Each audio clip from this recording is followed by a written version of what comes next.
On today's Maker Mashup, we're going to try and repair these studio monitor speakers.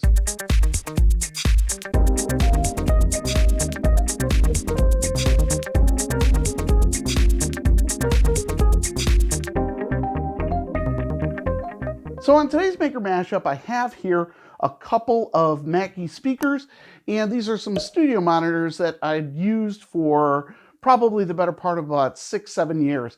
I really like these speakers. They had really good sound, and at the time I paid about $140 for these speakers.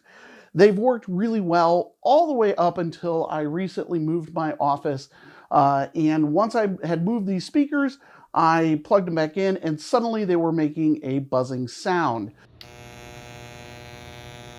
So you can imagine my disappointment hearing that buzzing sound. I had speakers that were working great for about 6 years, and then suddenly they just start with this problem. Well, as a maker, one of the things that I always like to do is tinker around with stuff, open things up. I've been doing that since really I was a child. My parents hated the fact that I took apart toys that they had just bought me 6 months ago for Christmas or a birthday. So I've always been taking stuff apart, and the first thing I did was take these apart, and I'm going to go over what I did to actually repair these speakers.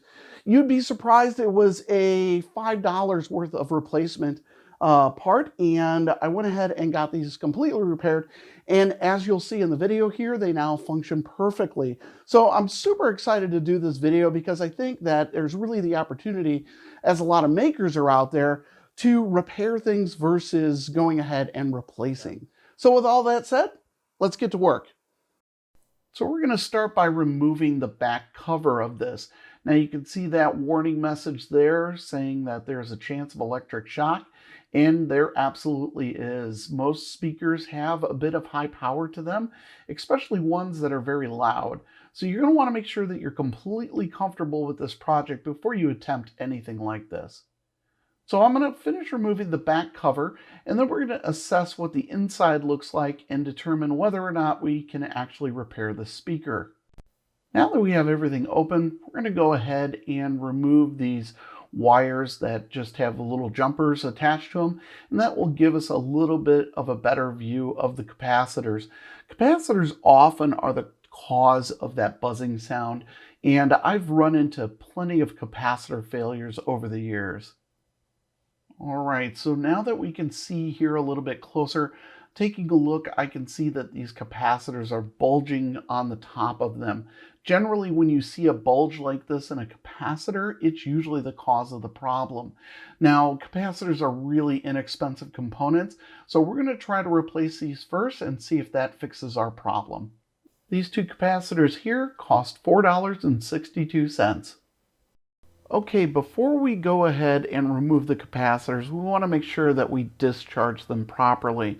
Now, I've included a link down in the description if you ever want to do this, and DigiKey offers this tool for free. All you have to do is go to their website, and we know that these are a 4700 microfarad capacitor with a charge of 35 volts, and we're going to say our safety threshold for this is just going to be 1 volt.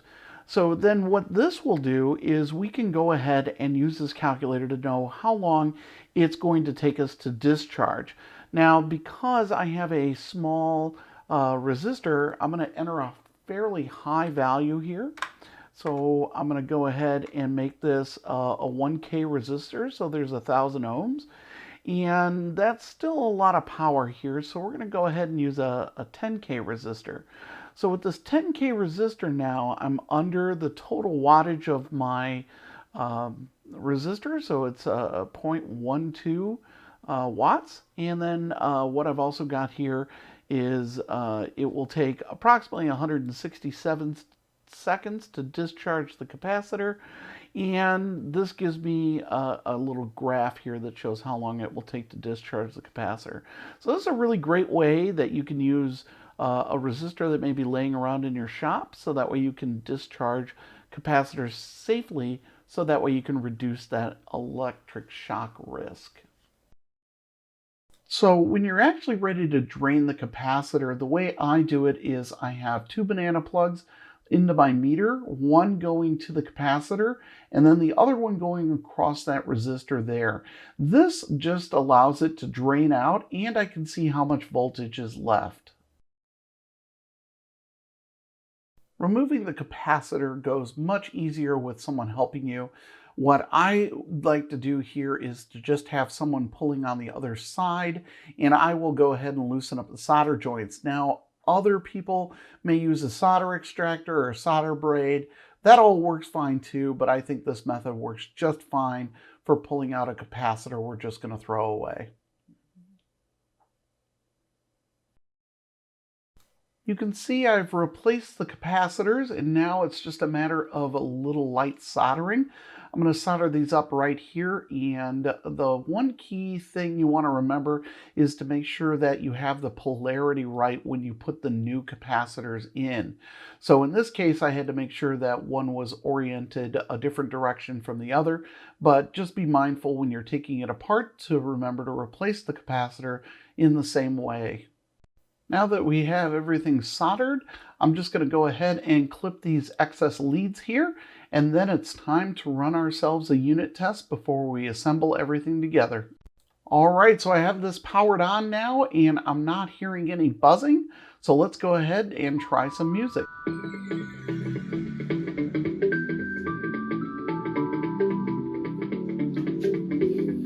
A big thumbs up, we got this baby working again. Okay, so today we got these fixed, and I was really happy that this was a really simple fix for these. When I heard the buzzing, that's kind of one of those indicating factors for me that it was probably a capacitor.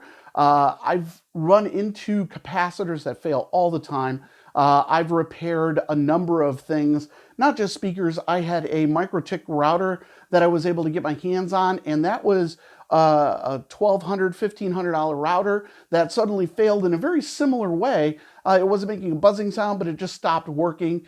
And by opening it up and taking a look inside, I could see that the capacitors were blown very much the same way that this was. So it's a nice technique to use in order to repair a lot of equipment, given that these electrolytic capacitors do have the tendency to fail from time to time.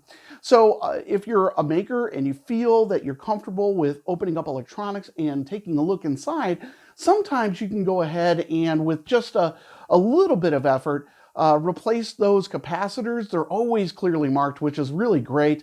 And then once you get those replaced, you got a functioning device again. And these speakers sound great again. They sound as good as they did before, and I'm very happy with that. So that is my tip for today, is really just kind of take a look. If you're a tinkerer, take a look inside, at least see if it's something simple like that. There's not a lot of risk in just looking. And if you are going to replace something like this where it's a capacitor, do make sure that you discharge that capacitor correctly. You do want to make sure that it is completely de-energized before you start working on it, and be familiar with that process. If you don't want to use a resistor, there are a lot of different capacitor discharge devices that work very much the same way, and I've got a link to one of them down in the description that you can buy on Amazon, and it makes the process a little bit simpler. I have resistors laying around, so for me, it's a real easy way to just go ahead and discharge a capacitor. So I was very happy to get these up and running again, and I'm going to be off to go put those back in my office. So that's going to be it for today's video. If you liked it, make sure you mash that like button, and don't forget to share and subscribe so you don't miss any of the upcoming videos.